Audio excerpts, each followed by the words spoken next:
పెద్ద నోట్ల రద్దు వల్ల దేశమంతా అట్టుడికిపోతోంది. సామాన్యులు క్యూలు కట్టి రోడ్డున పడుతున్నారు. మరోవైపు ప్రపంచవ్యాప్తంగా నోట్ల బ్యాన్ మీద మోడీ మీద సర్వత్రా హర్షం వ్యక్తం అయిపోతుంది.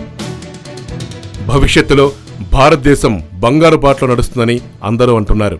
రాబోయే రోజుల్లో అసలేం జరుగుతుంది? తాత్కాలికంగా ఆర్థిక వ్యవస్థ దెబ్బతిన్నా భవిష్యత్తులో భారత్ ఏ రకంగా కోలుకుంటుంది? దాని గురించి ఆర్థిక నిపుణులు ఏమంటున్నారంటే, దాదాపు 4-5 నెలల్లో ధరల పెరుగుదల పూర్తిగా నిలిచిపోయి పడిపోవటం మొదలవుతుంది. ప్రభుత్వ ఖజానాలో ప్రజల అవసరాలు తీర్చడానికి లక్షల కోట్ల రూపాయలు వచ్చి చేరతాయి. పల్లె పల్లెకు రోడ్డు, ప్రభుత్వ ఆసుపత్రుల్లో మందులు, నిత్యావసర సరుకులు విరివిగా సరసమైన ధరలకు దొరుకుతాయి.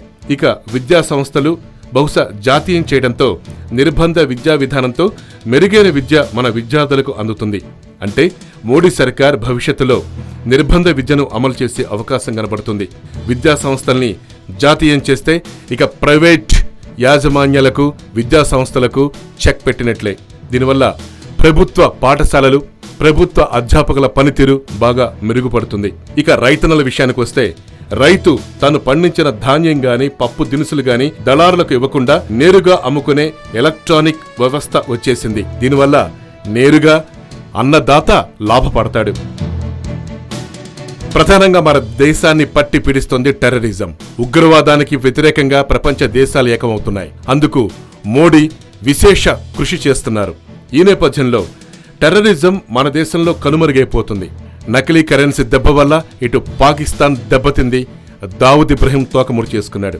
మావోయిస్టులు వందల సంఖ్యలో లొంగిపోతారు. మన ఆర్థిక వ్యవస్థను చిన్నాభిన్నం చేద్దామనుకున్న పాకిస్తాన్ పాలకుల్ని సమూలంగా దీనివల్ల నాశనం చేసినట్లవుతుంది. ఎన్నో అభివృద్ధి కార్యక్రమాలకు ప్రభుత్వం ఆలోచించి ఈ డబ్బును సద్వినియోగం చేసే అవకాశాలు కనబడుతున్నాయి. దాంతోపాటుగా పన్నుల సరళీకృత విధానం మరింత ప్రజాశ్రేయస్సు వైపుగా మారబోతోంది. జీఎస్టీతో రిటైల్ రేట్ల రూపు మారి వినియోగదారుడి రూపాయికి విలువ పెరుగుతుంది. మన పెట్రోల్, డీజిల్, గ్యాస్ ధరలు ఎంతో చౌకగా దొరకబోతున్నాయి. ఎప్పుడైతే పెట్రోల్, డీజిల్, గ్యాస్ ధరలు తగ్గిపోతాయో ఆటోమేటిక్గా ధరలు కూడా తగ్గుముఖం పడతాయి. ఈ దిశగా మోడీ సర్కార్ తీసుకున్నటువంటి నిర్ణయమే ఈ పెద్ద నోట్ల రద్దు. తాత్కాలికంగా ఇది కొంత ప్రభావాన్ని సమాజంపై చూపించినా రాబోయే రోజుల్లో భారతదేశం బంగారు బాటలో నడుస్తుందని ప్రపంచవ్యాప్తంగా విదేశీ ఆర్థిక నిపుణులు అంచనాలు వేస్తున్నారు. మోడీ సర్కార్ను కొనియాడుతున్నారు. YoYo news, Hyderabad.